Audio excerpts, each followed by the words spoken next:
Good afternoon from Vancouver, and welcome to this celebration of the publication of Curriculum and the Problem of Violence, Biopolitics, Truth, History, and Fascism by James P. Burns. I'm Kieran Forde, the chair for today, joining you from the University of British Columbia, Vancouver, which is located on the traditional, ancestral, and unceded territory of the Musqueam people. Along with our host, Bill Pinar, I'd like to thank you for joining us today. Please note that the event is being recorded and will be uploaded on YouTube later today. Let me first introduce Dr. Burns. Jim is an assistant professor of curriculum and instruction at Florida International University. He completed his MA in political science at the University of Hawaii and his Ed.D. in curriculum and instruction at George Washington University. Prior to entering the professoriate, he taught high school history at the Social Studies in Fairfax County, Virginia, after having served for 8 years in the U.S. Marine Corps. Let me also introduce our panelists, Brian Casemore, Associate Professor of Curriculum Studies at George Washington University, Bruce Moghtader, an educator at Kwantlen Polytechnic University here in Vancouver, and Hannah Spector, Associate Professor of Education in the School of Behavioral Sciences and Education at Penn State, Harrisburg. A brief word about format, and then we'll get started. Over the next 20 to 30 minutes, Jim will share a summary of his work with us. Next, Brian, Bruce, and Hannah will each pose a question for a discussion of around 10 minutes. Afterwards, if there's time left at around the 60-minute mark, I'll ask if anyone else in attendance has a question. At that point, you may unmute and pose your question, or you can post it in the chat and I'll read it aloud for you. Until then, you can please keep your device muted. And okay, over to you, Jim. The floor is yours. Well, thank you. I'm going to share my very small PowerPoint with you all real quick. I think it's probably going to be more like less than 20 minutes. So hopefully we'll save some time for some good discussion, and I'm sure it'd be much more pleasant than having me blah, blah, blah too much. So I just wanted to thank Professor Pinar for hosting. I also wanted to thank you, Kieran, for chairing the session. And thanks to Professors Casemore and Moghtader and Spector for agreeing to be my interlocutors today. I appreciate that very much. It's good to see you all. So again, my title of the book, Curriculum and the Problem of Violence, just coming out in January. One of the things that I've been thinking about recently before I get into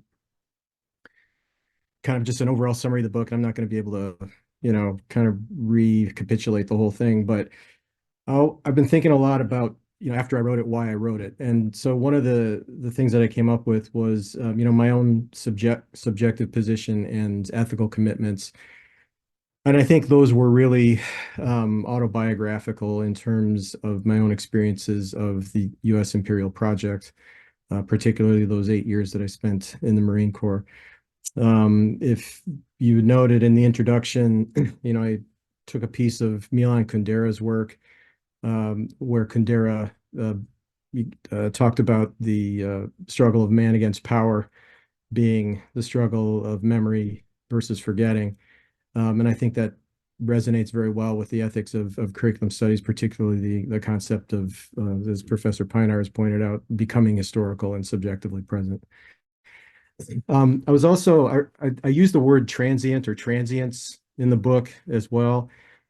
I've actually been reading some things by Shaul Mahid about exile, and particularly in the rabbinical tradition, and his concept of the necessity of exile as what he calls an existence in a productive state of tension with the not yet. And so I think the book really kind of deals with my resistance or desire or urge of the resistance from the urge or desire to end the not yet. And I think in terms of education, what Professor Pinar called this kind of corporate school deform, where we always want the now and to end the not yet, seems to be kind of the order of the day. And this kind of takes me back to Alan Bloch's work a little bit as well, in terms of his kind of references study as a prayerful act.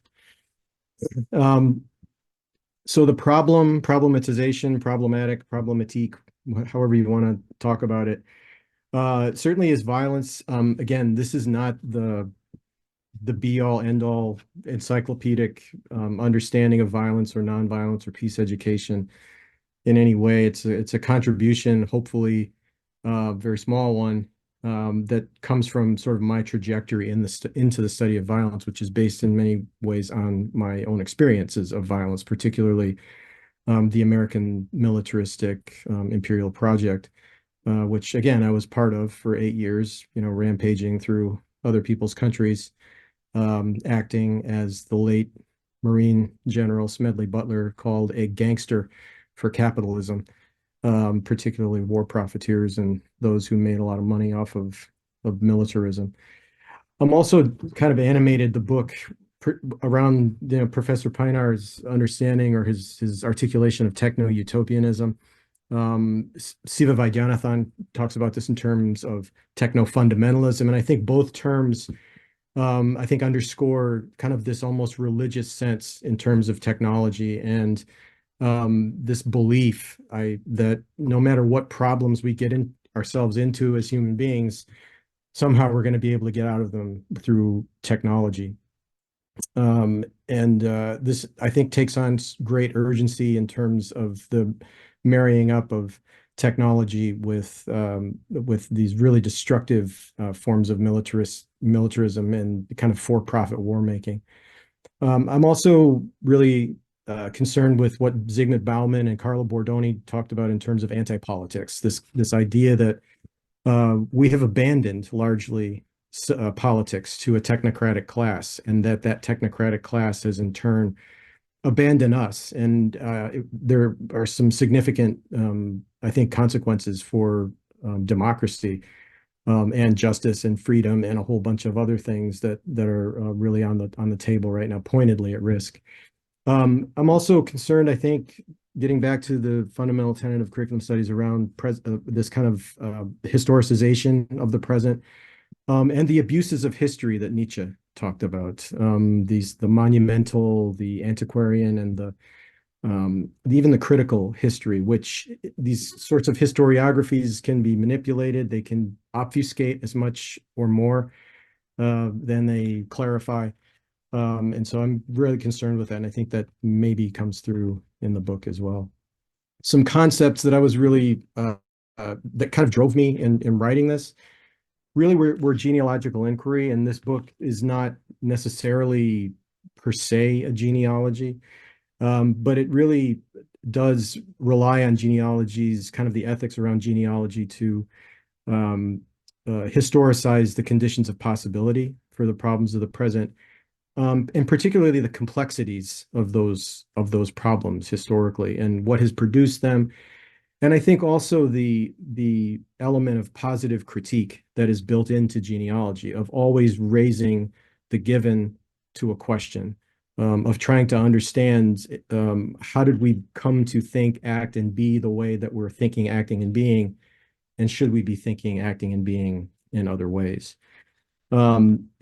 The scholarship on fascism plays a huge role in this. I rely heavily on Umberto Eco and his great essay, Ur-Fascism, but also Jason Stanley and Robert O. Paxton.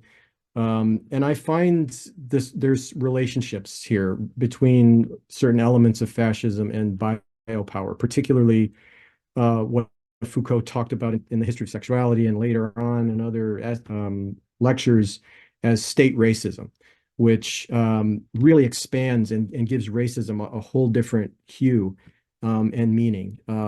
It's essentially, I think, as Hannah Arendt might say, the elevation of racism to the political. The idea that the nation is a race or species gives racism, it greatly expands kind of the boundaries of racism. And I know that Foucault talked a lot about the state. We still have the state. It's still, a primary actor. On the other hand, I don't know the answer to this, but I think the state may be becoming something else. And I'm not sure what that is. I think it requires some significant investigation, which I'm going to try and do in the future. And so in the book, I used three like sort of historical exemplars, maybe allegories, to kind of investigate where our kind of violent predilections have come from. One is regeneration through violence, and I engaged with Richard Slotkin's famous his trilogy, the first volume, which was Regeneration Through Violence. And Slotkin called regeneration through violence the structuring metaphor of the United States. He called it this national myth that gives rise to this kind of ephemeral national character. It's protean, it's changed over time, but the logics of it, I think, remain the same. I think we still see them today. And Slotkin looked at three different aspects of regeneration through violence that I think will be familiar to most of us. One is the requirement or the belief that progress requires expansionism, but that expansionism inevitably causes or elicits violence or violent responses. And so, so there's those three poles around which this kind of regeneration through violence has operated throughout history. I think we see that now in the post 9/11 era. As Susan Faludi wrote in The Terror Dream, a couple of major aspects of this regenerative kind of violence come around the concepts of frontier manhood and captivity narratives. So in very often violence is kind of a meditation, as Michael Kimmel would say, on masculinity, the fear of terror of a depleted manhood. And again, this kind of hero ethos that requires someone to save, the kind of captivity tale. And this marks regeneration through violence as inherently gendered and sexualized. The second is Bringing War Home, and I took that from the title of Kathleen Belew's book, a historical study, Bring the War Home. And so I interacted with two different historical eras. One was Belew, whose archive was post-Vietnam, and Adam Hochschild, whose archive was the period of the 1920s, the interwar period in the United States. And what both of those historians kind of suggest to us is that the aftermath of war is always the best predictor of upsurges in various forms of violence, particularly white supremacist violence, white power activism, terrorism, and state repression against dissent, which I think is a very important part of how war comes home, particularly in this kind of massive increase of the carceral surveillance, militarized police state that has resulted, I think, as a result of 9/11. The third is the Great Replacement, which I think we all probably have heard of. I actually was able to trace this at least to France around the turn of the 20th century. In the United States, this kind of Great Replacement is kind of this neo-Nazi trope around Zog, or the Zionist occupation government, which is conspiring with so-called racial minorities to actually effect a white genocide, to eliminate the white race. This is certainly a biopolitical trope, certainly, and I think depending on who you're talking about in terms of these white power activists, this kind of conspiracy theory can become extremely violent. I think one of the best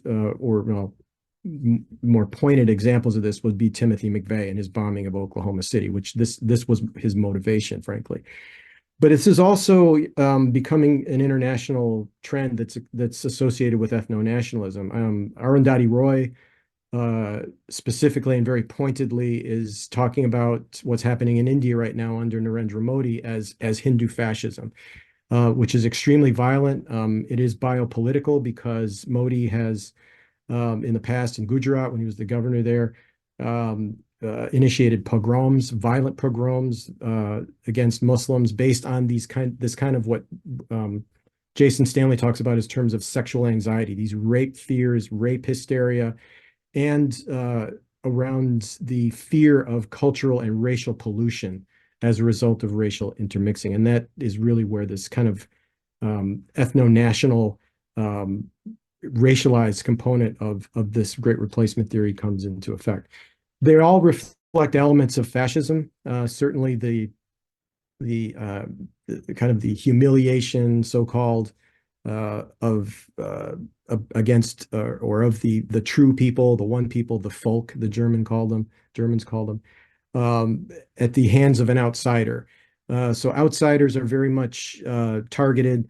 Again, the reclamation of some lost greatness. I think the political slogan "Make America Great Again" could be kind of this monumentalist sort of historiography, but also around this idea of sexual anxiety, cult of death, the cult of permanent war. These are all very much part of, I think, the biopolitical nature of this great replacement theory, and also kind of the backlashes against or that have been a result of warfare in the past. So a few minor closing thoughts. Liberal democracy is in trouble. I think that is so absurdly obvious that I don't think it needs to be stated, but I'm going to say it anyway. The I play around in the book in a couple of places with Chalmers Johnson's kind of recall of the Greek goddess Nemesis. And for those of you who don't know Nemesis was the goddess of punishment. She punished a very specific sin, and that was hubris and arrogance in the face of the gods. She was the one who dealt with Narcissus by leading him to the pond where he saw his reflection and he fell in and drowned. The idea that Nemesis, Johnson actually argues that Nemesis is waiting for us. The United States has acted, particularly in the international context, with extraordinary hubris and arrogance. And that is not only impacting others in the world, it's impacting us. It's as Ballou and Hochschild write, that hubris is coming back to us, and it's becoming quite destructive, as Dwight Eisenhower might have warned in 1961, of not just the political and economic state of the United States, but also even the spiritual aspect of the United States as well. And I don't mean anything specifically religious by that, but I think there's a toll that it's taken on us in all those different ways. On the other hand, I guess toward the end of the book, I engage with work of Judith Butler particularly, and also with Hong Yu Wang, around Butler's force of nonviolence, where she talks about these concepts or these ideas of relationality and grievability, as well as her critique of individualism. And I think, again, what Butler is focusing on is in trying to figure out what violence and nonviolence actually are. But the concept of relationality, the breakdown of social bonds, has really rendered a lot of that relationality moot, or has torn apart the idea of relationality, or actually the ethics of building relationships with each other, even amongst our fellow citizens. And the idea of relationality kind of goes to the kind of the tearing apart of the social fabric that the United States has undergone over many decades and for a lot of different reasons. But when that social fabric is torn apart, I think it's rife, and this is Butler's argument, is that it's rife for these kind of acts of senseless violence, certainly, but also violence directed against others, outsiders, and even those within us. And I think if we stop for a minute and take a look at the carceral state, the explosion of the carceral state. And even when I think about education in the state of Florida, for example, the elimination or the proscriptions against discussing the racial history of the country, I would argue, a war against LGBTQ communities in the state.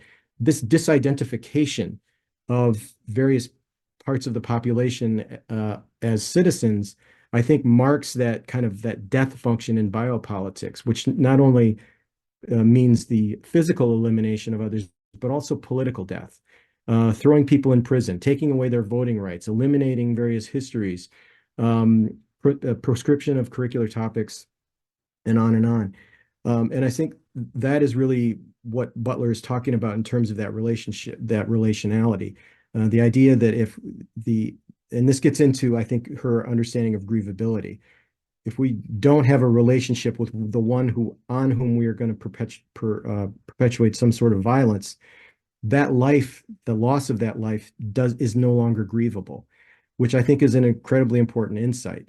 The idea that to preserve life, which would be the nature of biopolitics, really the positive nature of it, would be to realize and to view all life lost to violence as grievable. And that would go to the natural world and also to life other than human as well.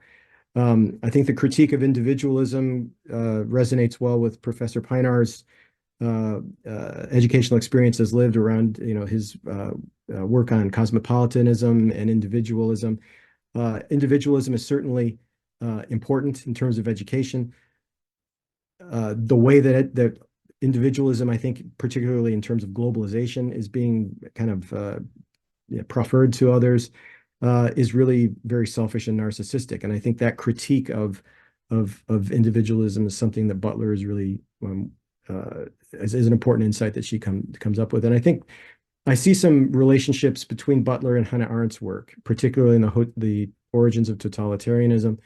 Again, around this, particularly Butler's idea of grievability and Arendt's understanding of superfluity or superfluousness, loneliness, right? In terms of, I think Arendt was prophetic in her understanding that totalitarianism or the logics of totalitarianism would survive to the end of totalitarian regimes. And I think she was talking about capitalism, the rendering of superfluous of increasing numbers of people renders them non-grievable and their loss non-important. We see this in terms of refugees, immigrants, the dispossessed, right, the poor, and so I think those arguments around grievability and relationality are extremely important. And repairing those social bonds, I think, is what both Butler and Arendt would kind of advocate for. Finally, I think working through the biopolitical paradox, again, the technologies or the ethics of cultivating life while at the same time maintaining these vast apparatuses of destruction and death. This is paradoxical, because as Johnson once said about democracy and empire, you can be one or you can be both, but you don't get to be both. You get one or the other, but you don't get to be both. And so I think this paradox is something that Foucault pointed out in his lectures at the University of Vermont. I worked a bit with Sergei Prozorov's work on affirmative biopolitics, and Prozorov does some interesting things around cynic parrhesia, and how the cynics thought about embodying truth or the embodiment of truth as truth in life were equal. One was not subordinated with the other. So truth was more than just speech. It was the way that one acted, conducted, and lived their lives. This would be, I think, consonant with what Foucault talked about in terms of technologies of the self. And I do find great resonance between that cynic parrhesia, not just speaking, but having the courage to listen to others, taking risk, whatever risk you're comfortable taking in speaking and listening. And I think one of those big risks in listening to others is to realize that your own deepest held beliefs and truths may not be correct, or they may be partial. I think that works very well with Professor Pinar's articulation of the pedagogical model of the public sphere, which is really an educational space, and I would argue it's a parrhesiastic space. I think the last thing I'll say, I'll just leave you with a quote, is I took Professor Pinar's kind of linkage in becoming historical and subjectively present. I thought that for me, that was something that was very important in sitting down and working on this book and in my subsequent work as well. um, because I see the adoption there of an ethic of discomfort. And I find that that ethic of discomfort I take from an interview that Foucault gave about a month before he died, I think. And I just want to read the quotation from Foucault because he's kind of channeling Merleau-Ponty's essential philosophical task.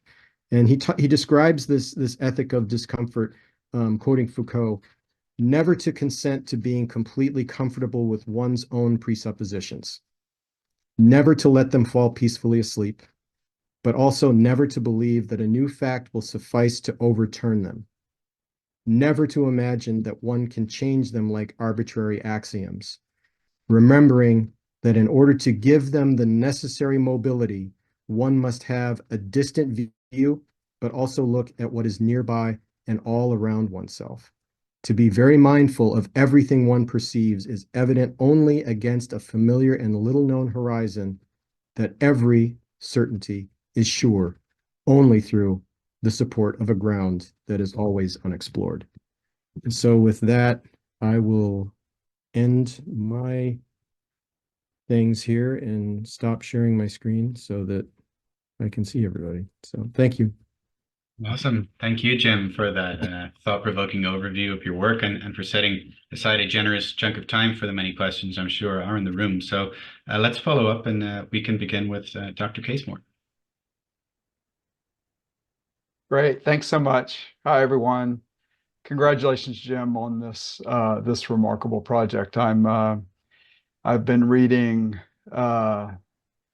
for a couple of weeks now, and I know that I will be studying this for quite some time and teaching it. And it's it's a very moving text, and also one that is a curriculum of great complexity, as it's leading me to sources familiar that I like the Slotkin text and that material, reminding me of my thinking about John Wayne and the Searchers when I was a doctoral student, and then introducing some of that material into a new fabric that I just find so compelling. So congratulations to you on this.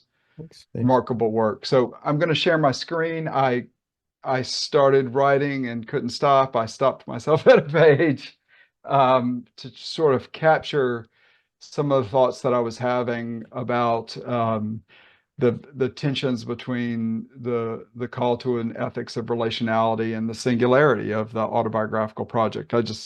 I think it's an enormously important problem, and so I'll just dive right in here. Can everyone see the screen? Okay. Okay, great. So the book, Jim, raises the problem of symbolizing a singular life in the face of moral injury in my reading. So moral injury, having acted in a manner that fundamentally violates one's core ethics, that's your summary statement, is a topic you raise in your discussion of Smedley Butler, who, after receiving 2 medals of honor for his imperial exploits, left the Marines and became an anti-war activist and critic of capitalism, as you noted in your introduction. So your interpretation of Butler's life contextualizes, and it seems fosters, an autobiographical moment in which you account for your own experience of moral injury and its relevance to your overall study. You write, I suppose my own sense of moral injury, certainly exceeded by Butler's, and the contradictions between my country's purported values of peace, freedom, and democracy, and the reality of our nation as what Gore Vidal characterized as an amnesiac empire in decline, has provoked me to undertake this inquiry into violence. So the provocation of moral injury, a self-shattering, I'm taking your reference to self-shattering later, where you're citing Bill Pinar in reference to Laplanche and Leo Bersani. I'm linking these two things. So the provocation of moral injury, a self-shattering, might affect any various forms of overdetermined self-security.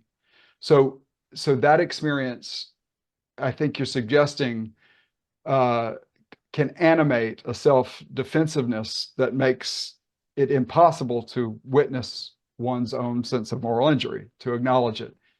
So that an overdetermined self-security, as you suggest, might be a sense of fatalism, invocations of the Almighty, political religious exhortations to adhere to authoritarian dogma, participation in violence, immediate or slow, that restores sovereign masculinity to its mythopoetic inviolability, or, as you have noted again in your introduction, a retreat from citizenship and public life, among others.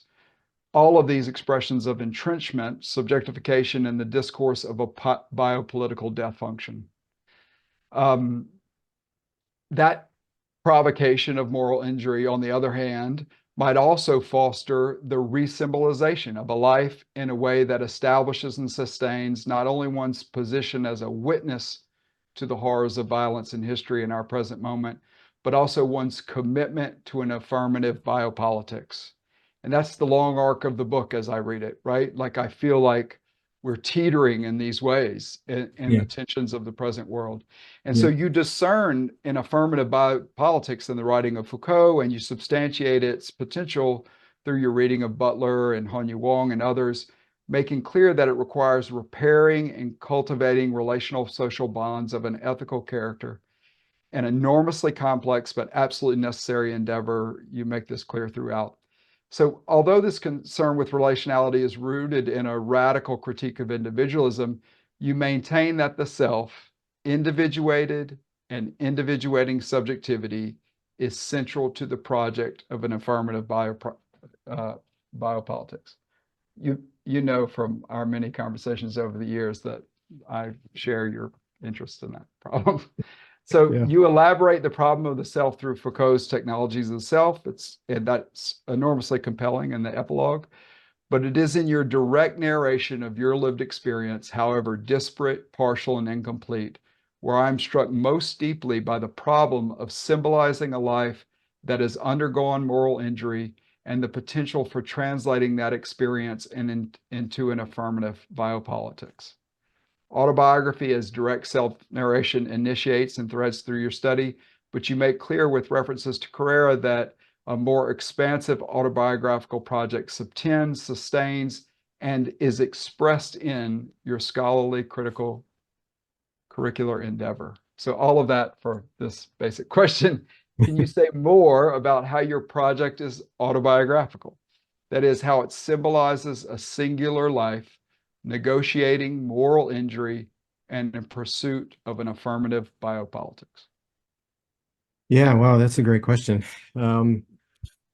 So I think for myself, in terms, so this is kind of a little step outside of what I'm normally doing in terms of my own relating my own experiences. I tend to play my cards kind of close to the vest, and I'm not like so this is kind of my first step at first kind of endeavor.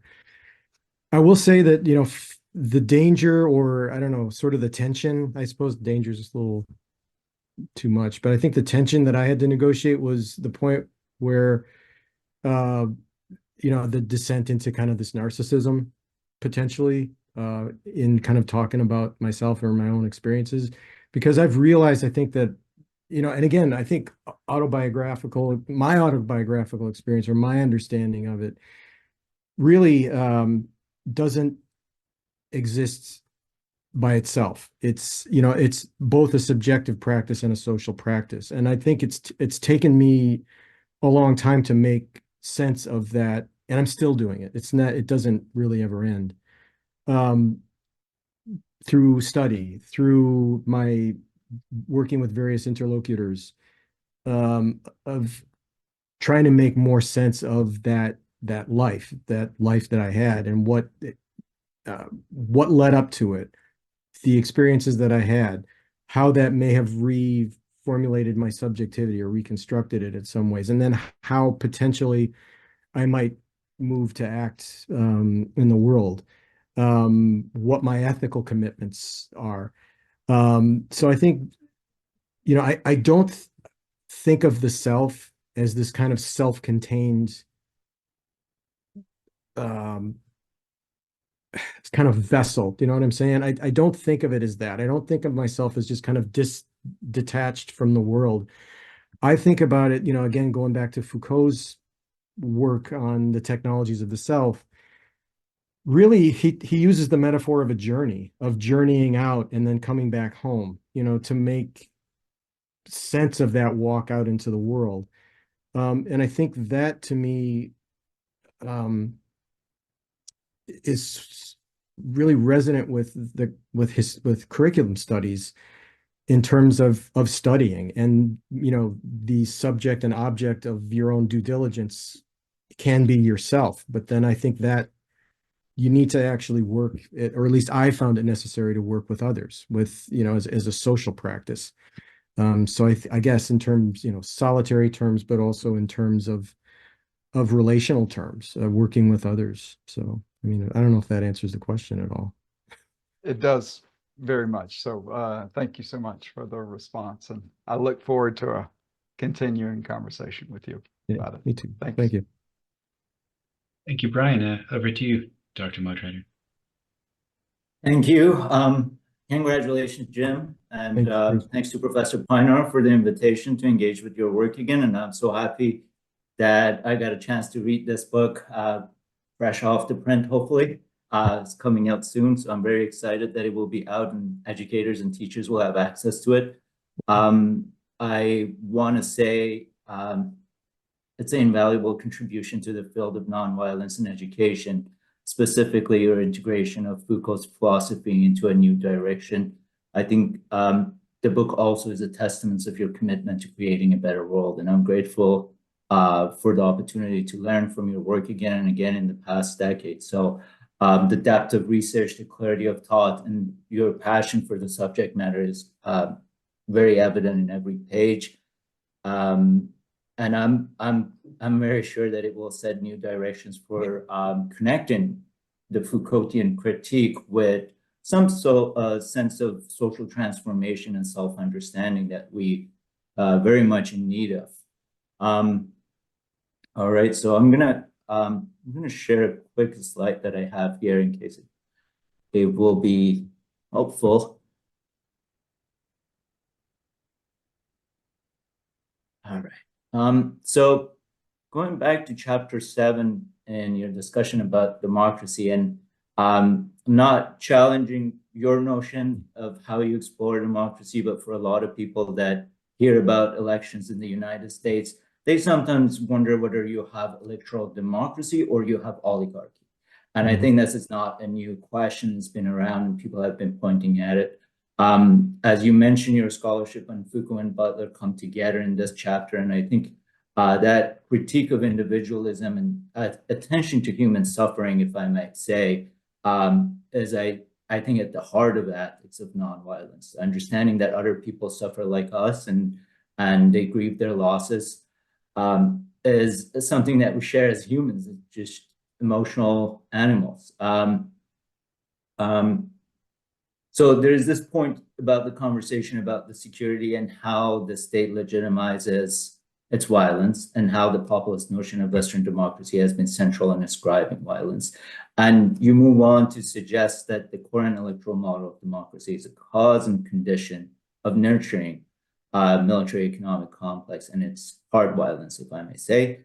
I'm wondering, how does, and I know in the next chapter you talk about technology, but I'm specifically interested in informational economy and this economy around information that is, I would categorize as soft violence, a day-to-day silence that it shows up in disruptive news, demeaning facts when you have somebody on TV 24/7 in some channels that just does not believe in truth, and the narrative construction that we do about other places in the world. And I might be really frank about this, the role that the United States plays, as you acknowledge, in being protective of liberalism and democratic lives.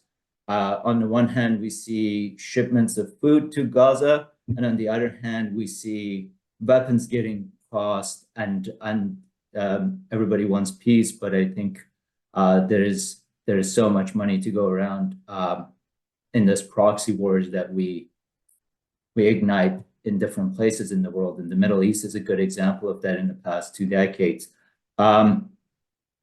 So that's one of my questions. And one of them is the other one, and I'm sorry to be, I hope it doesn't take time, so you could choose to answer one of them.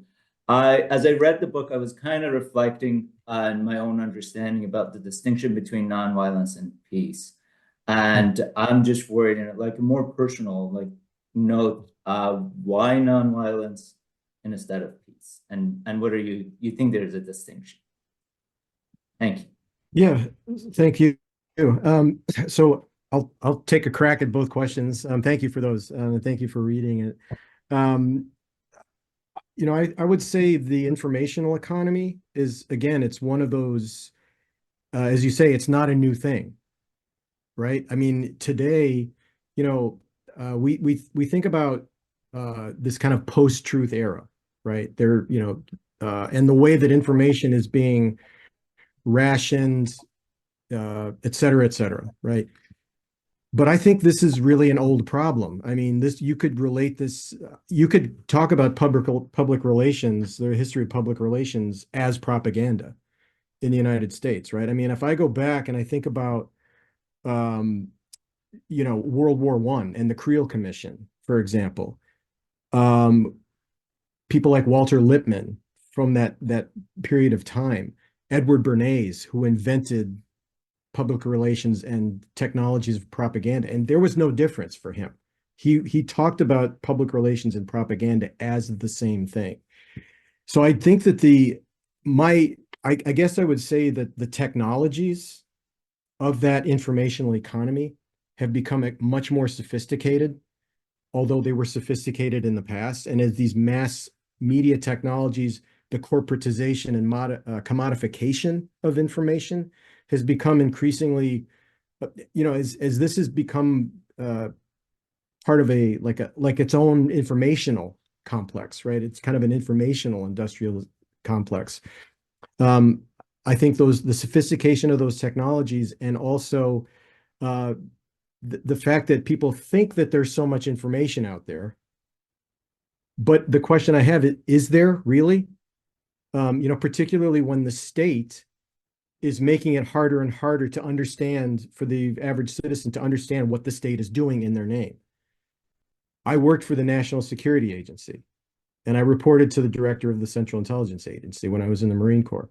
I know for a fact that one of the jobs of those intelligence agency is to do what? Is to generate propaganda and to direct public opinion. They're not supposed to do it in the United States against its own work in the United States.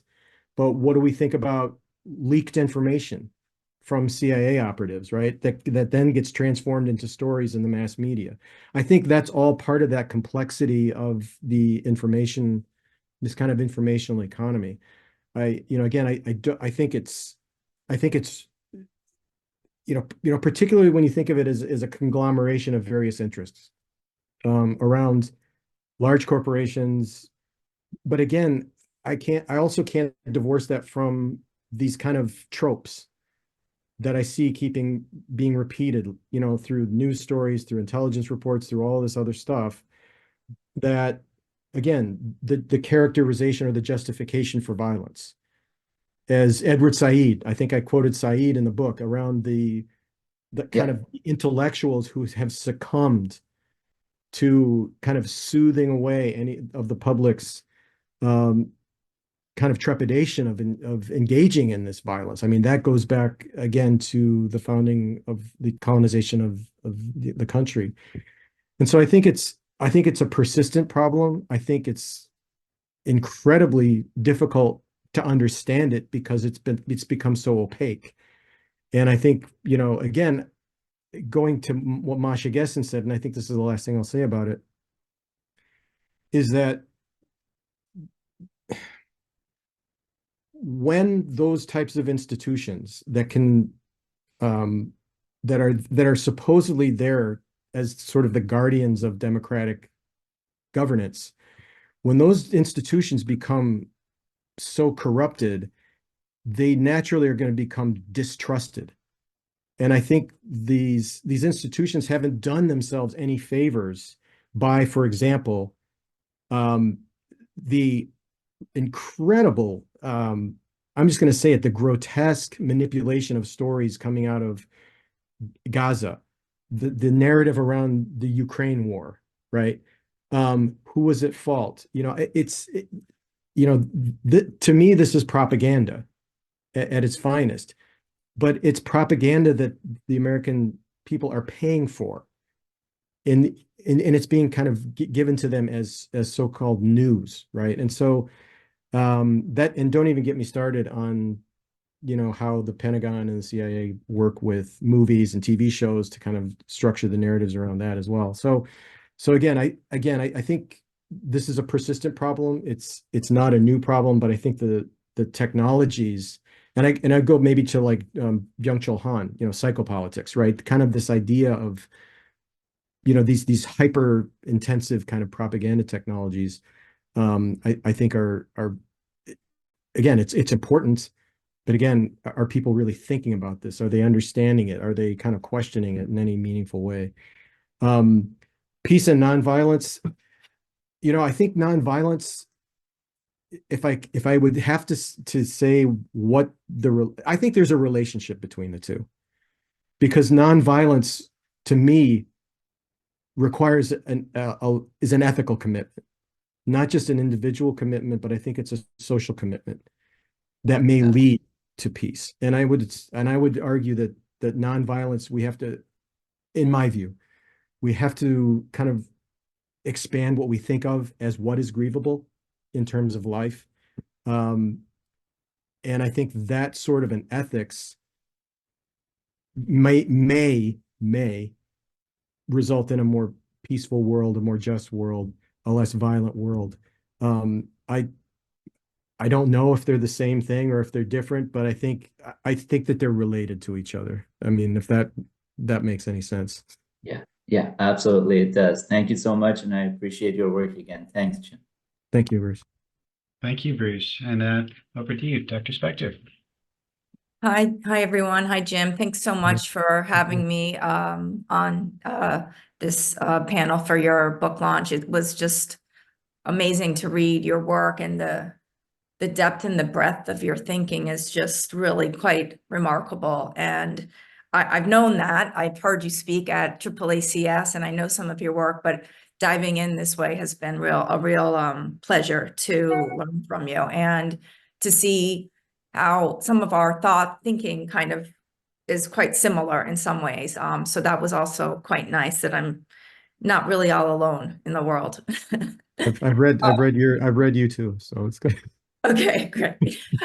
So I'm going to start off by some general kind of thoughts about my thinking of your text, and then my question, I realize, is a little bit beyond the confines of your thinking, but I hope it's okay to end with pushing us beyond the historical analysis that you bring on the problem of violence within the context that you provide, namely like U.S. exceptionalism, American exceptionalism, and other contexts dealing with authoritarianism and racism. So I'm going to just kind of begin, and then I will share my screen because I have a few quotes that I was hoping we could work with. But I'll just begin here with some of my thoughts. I'm aiming my question somewhat around chapter 3, which, as I read it, concerns understanding violence genealogically.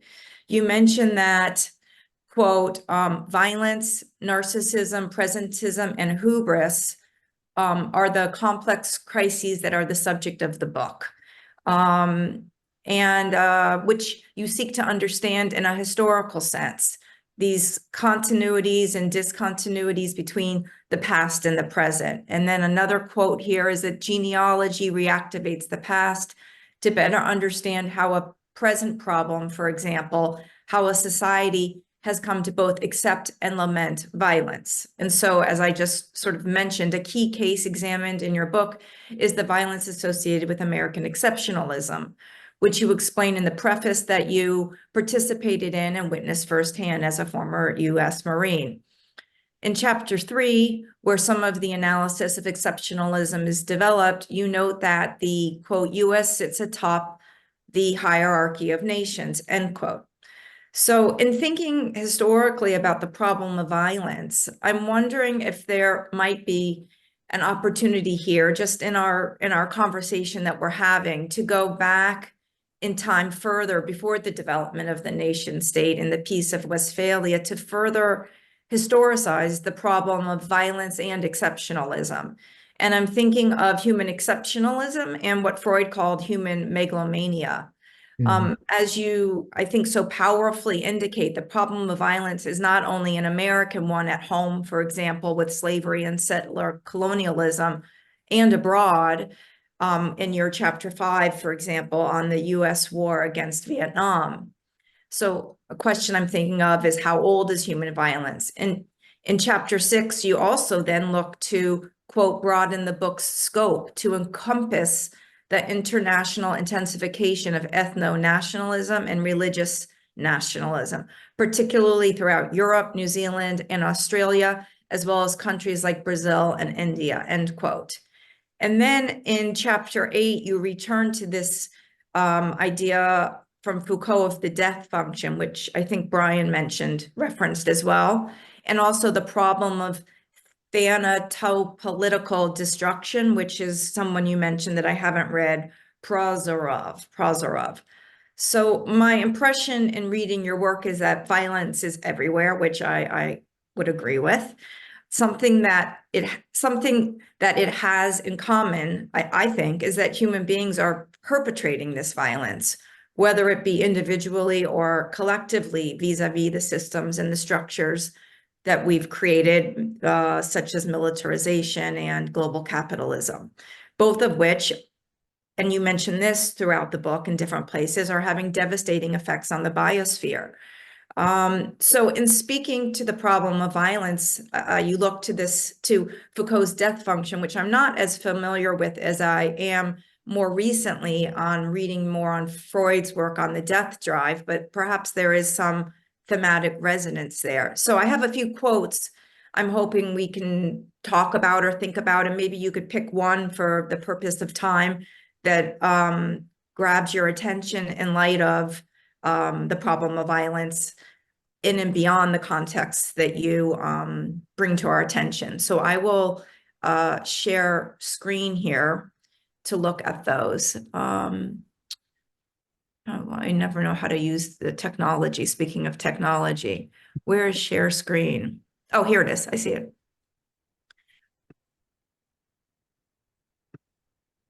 All right. Can you see that? All right. So I have, a couple quotes here. One that you maybe are familiar with from Arendt on the human condition when she's speaking on instrumentality and Homo faber. The end, and she's speaking about the world of Homo faber. The end justifies the violence done to nature to win the material, as the wood justifies killing the tree, and the table justified destroying the wood. So there's one. The other one that I've been really working with lately is from Freud's The Future of an Illusion, when he says, are we not at fault in basing our judgments on periods of time that are too short? We should make the geologists our pattern. And of course, I don't know if you know, but I've done some work more recently on the Anthropocene. So I'm kind of thinking in broader ways on violence. And then one that you would be more familiar with than I am, I think, which is the Foucault one. As the archaeology of our thought easily shows, man is an invention of recent date and one perhaps nearing its end. And then I've got a long one that I don't need to read, but it's from an evolutionary biologist who Elizabeth Colbert cites in developing her thinking on the sixth extinction. Yeah. So I realize it's beyond a little bit the scope of what you're talking about in your book, but you got me thinking about all of these ideas and the problem of violence in a broader way. And I was just wondering what your thoughts might be on that. And I'll stop sharing screen, unless you want me to keep it up. No, that's great. You can stop sharing it, but so this is great. You have pushed me to think quite a bit differently.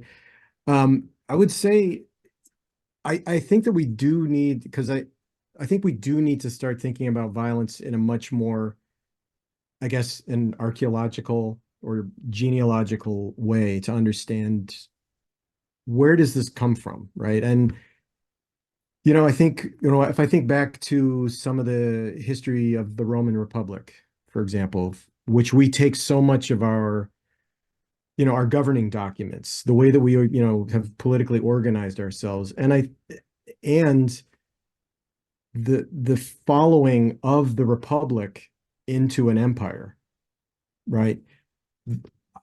I don't know that those logics are baked into the human DNA. They may be, I'm not sure. When I think about the number of republics that have become empires that have then, fallen as empires, the British Empire, the French, on and on and on. I think it bears some examination to perhaps go and look at what those characteristics of empire are, how they've changed over time. What are the ethics of the times that have kind of persisted throughout, our history. I think with Slotkin's work, I've been able to determine simply in the context of our own country and our own history over the last 400 years, some of those logics that persist in the United States today around exceptionalism, yet, the mythology of manifest destiny, those sorts of historiography. But again, I do think that a more expansive understanding of violence, a more expansive understanding of our own history as a species, of how we've engaged with the environment, of how we've engaged with other than human life, of how we've engaged and socially organized. Is there something in social organization? I mean, the nation state it's a relatively new thing, right? And I think so. Again, and this is where I think this idea of national, gives rise to this idea of nationalism, a national population as a race, as a species within a specific bordered landmass, that it's going to inherently engage in conflict with other nation states, right? I think that was sort of the kind of the ethics that evolved along with the nation state. So again, I think this is a project, I think, that requires us to really expand kind of our horizon of what might be possible in terms of research into the problem of violence and how that's connected to human organization, political organization, how do we interact with each other, with the environment, with other species. I think the trick for me is, again, as you indicate, as suggest, and I think correctly, we have to break out of, again, I think Foucault, when he talked about man as a newly created species, a new thing, this thingification of man as a studyable, analyzable object, right, in the order of things. I think one of the things that's interesting to me is how do we make sense of, we're kind of in our own time. We're in our own time. We're in our own conceptual spaces. We're in our own historical moments. And again, I think it's the genealogical project, I think, intends to get us out of that time, to ask us how we've come to think and be the way that we are. And I think that could be a way to really expand the historical understanding of this phenomenon and how complex it is and how it's related to so many other things and what it could be related to in the future in terms of environmental degradation. What are the next wars going to be over? Water, food, potentially. I mean, so I think this is, to understand that trajectory, I think is important. And I think it's going to be an immense project, but I think it's something that we need to undertake for sure. Thank you. Well, I hope we can talk more about this in the future, Jim. Absolutely. Yeah. I would love to. I need help as much as I can.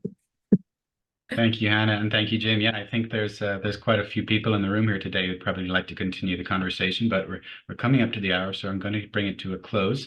I've put in the chat here a link to your book, but also a link to where the recording will be on YouTube. Perhaps people might like to ask a question there or contact you directly. So yes, I'd like to thank you for sharing your work with us today. And thank you to our panelists, Brian, Bruce, and Paul. And thank you to our guests for joining us today. And we hope to see you next time. All the best. Thank you all very Thanks much. so much, everyone. Good Bye. to see you. Thank you. Bye-bye. Thank you all for coming. Thank you.